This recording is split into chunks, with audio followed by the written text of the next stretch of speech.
Yo, what is good, everybody? I'm your boy Jadiro, and today we're doing the leveling guide for Druid in Diablo 4 Season 9.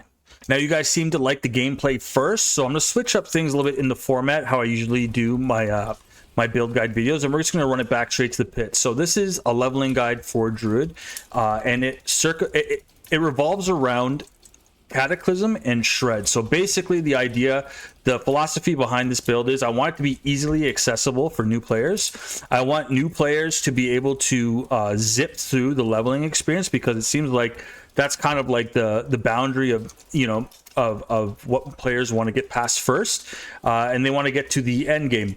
But basically this is what this build circumvents is the Shred and the Cataclysm here. So again, the philosophy is speed and fun.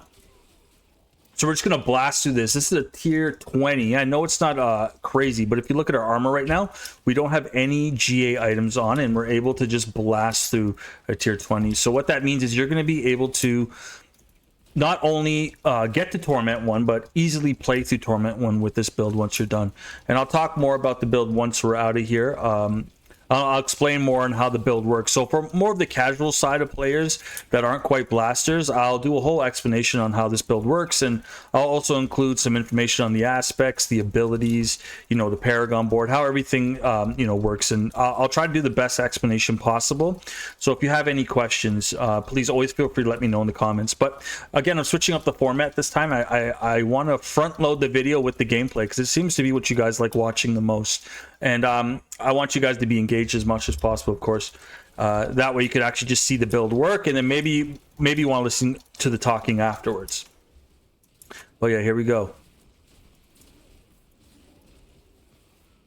So we're almost there. I'm trying to do this in like under 5 minutes for you guys.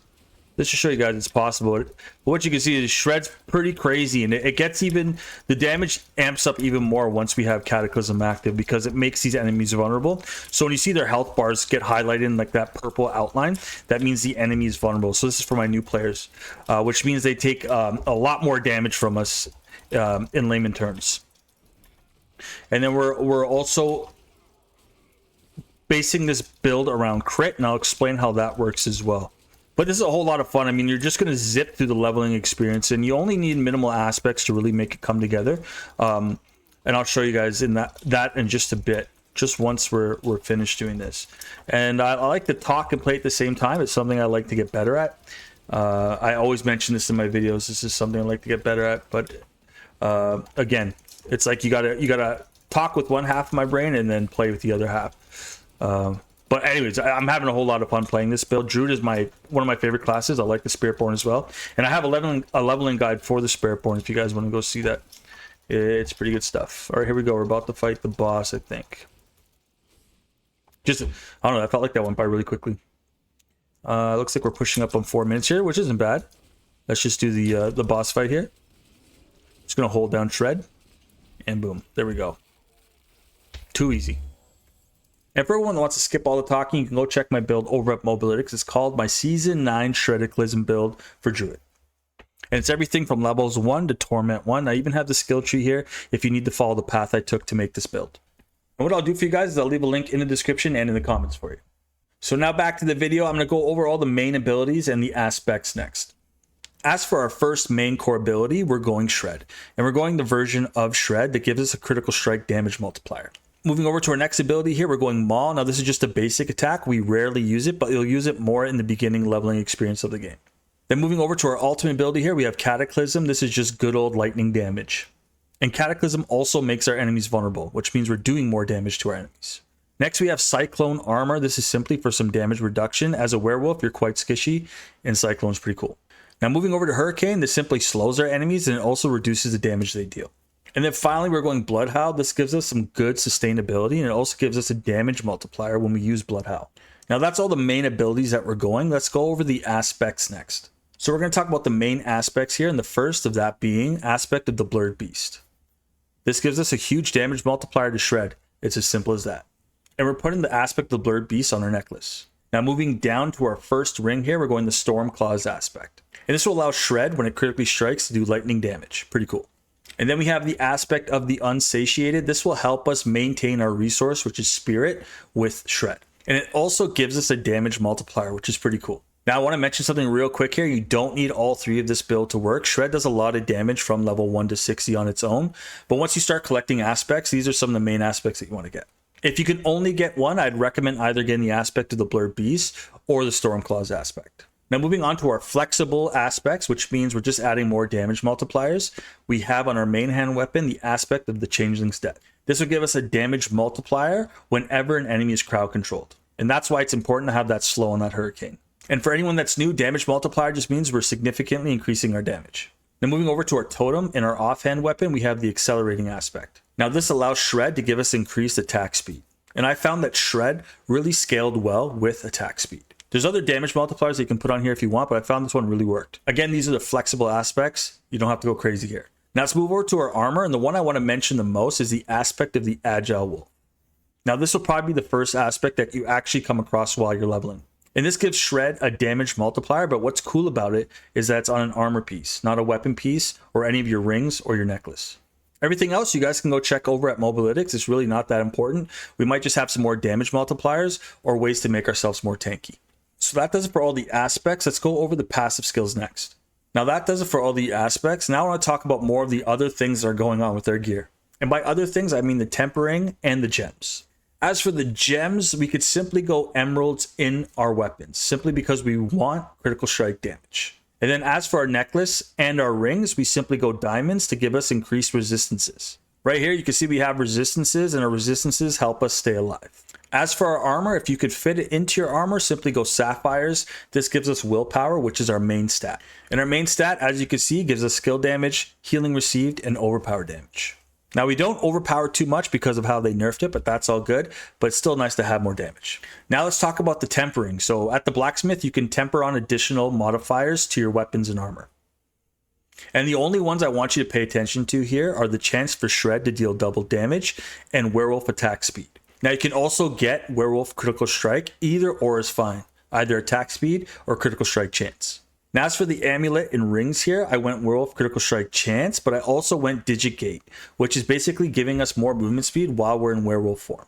And on the rings, I tried to sneak in some lightning damage, and I wasn't going for these resource tempers, but unfortunately I only had one roll left, and this is what I had to go with to make a safe bet. But try and sneak in that lightning damage if you can. So that does it for the gems and the tempering. Let's go over the runes and mercenaries next. As for our runes, I simply want the ones you'll find throughout your leveling experience. Now Shred is a mobility skill, so every time that we use Shred, we get more primary resource back. And the two runes that we're using here is Moni and Lum, or Moni and Lum. And in our pants piece, the runes that I'm going here is Chem and Quay. So now that every time that we evade, we get movement speed. As for the mercenaries, our hired mercenary is Subo, and our reinforcement is Varanya. I like that Subo gives us increased critical strike damage. Pretty sweet. Now as for Varanya, she gives us increased attack speed whenever we use Shred. Now for anyone that hasn't already noticed, I'm giving some more basic explanations, and then I'm kind of just brisking over things. I'm trying to find that fine balance between casual and blaster players just to keep you guys all in the loop. So I hope you don't mind my explanations, but let's go over the Paragon board next.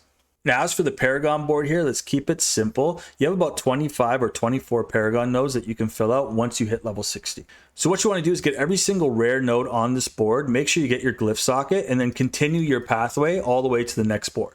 Now as for the glyph, I went electrocution simply just to deal more damage to every enemy that's hit by our lightning bolts. And we get a lot of lightning bolts with this build, and I'll go over that more in the passive skills, but Cataclysm also casts a lot of lightning bolts. Another alternative that you can go here is Fang and Claw. This will increase the damage you deal while in Werebear or Werewolf form. Fulminate is also another good glyph that you can go. It deals increased lightning damage. Or if you can find a way for Spirit to work for you, it increases the damage we deal when we critically strike an enemy. But right now I like Electrocution. Now that's the Paragon board. Let's go over our passive skills next. So we already went over our main abilities, but we're going to go over the passive skills now. The first one we got here is Heart of the Wild, but what we really want here is Wild Impulses.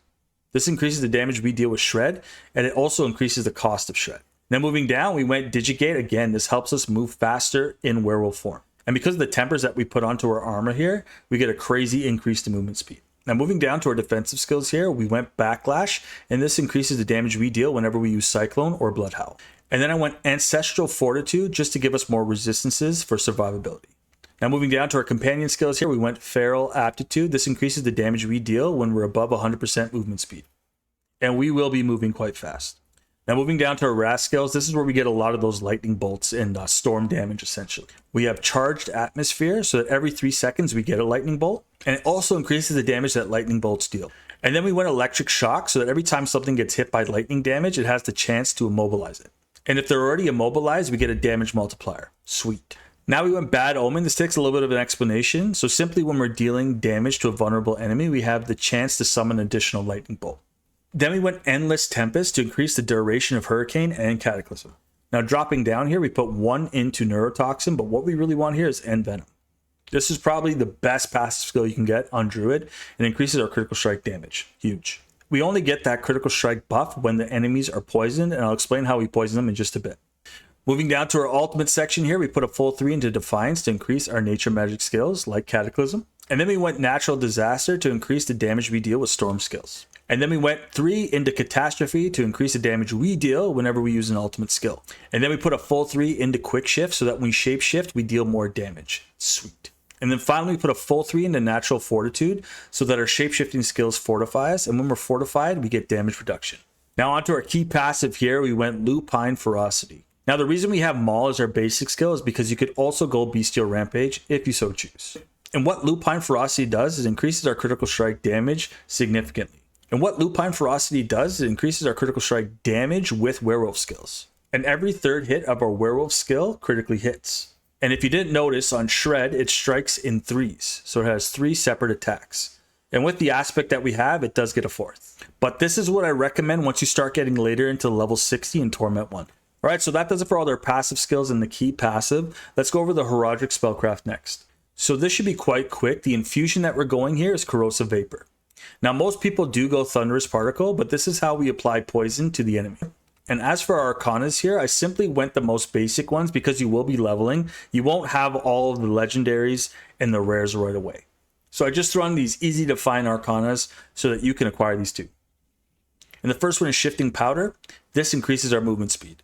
Next, moving over, we have Tranquil Stone. This will give us an Unstoppable proc. Unstoppable means we can't be crowd controlled. And we get that proc whenever we use our Catalyst, and I'll go over the Catalyst in just a second. And then finally, we went Invigorating Helix. This is just for some sustain and fortify when we use our Catalyst. And as for our Catalyst, we went the best one, Disintegrate. So how this works is we activate our Catalyst with Shred, and every time we use Shred, all these Arcanas proc. That's how it works. And we make it deal poison damage with Corrosive Vapor, which is so important. Now I wanted to mention here, Shred also has the ability to apply poison, but I felt like the pushing speed was a lot slower with Raging Shred. Well, that does it for the HORADRIC Spellcraft. Let's move over to the Spirit Boons next. Okay, here we go. So Spirit Boons, you can either go Advantageous Beast or you can go Wariness. I find you get a little bit squishier in Torment 1, so I went Wariness to give us damage reduction from elites. As for the Eagle, we're going to Spirit Bond with the Eagle and go double Spirit Boons here. I went with Scythe Talons for increased critical strike chance and increased lucky hit chance. You can also go Iron Feather or Swooping Attacks. They're both really good. You get attack speed here, and you also get maximum life from Iron Feather. However, we're going Avian Wrath to increase that critical strike damage. Now down to the Wolf here, we're going Calamity to extend the duration of Cataclysm. Now if you find you're struggling with Spirit, you can go Energize. And then finally down to the Wolf here, we're going Masochistic. This gives us life on hit, so sustainability whenever we critically strike with Shred. Now you can also go Overload if you want to apply poison outside of having to use Corrosive Vapor. But I found that sustain for Masochistic just too good. Werewolf is quite squishy.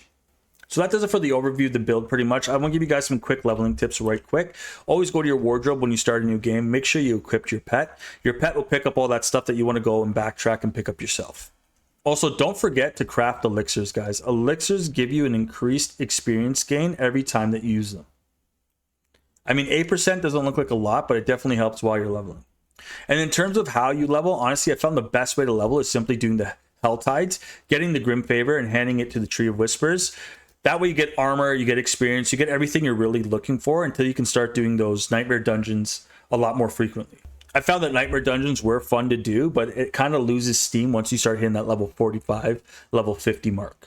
And once you hit level 45 and level 50, what you want to jump to is the Strongholds. And in terms of difficulty, do everything on normal difficulty. The only reason that you really want to switch your difficulty this season is simply because you're one-shotting everything or you find the game too easy.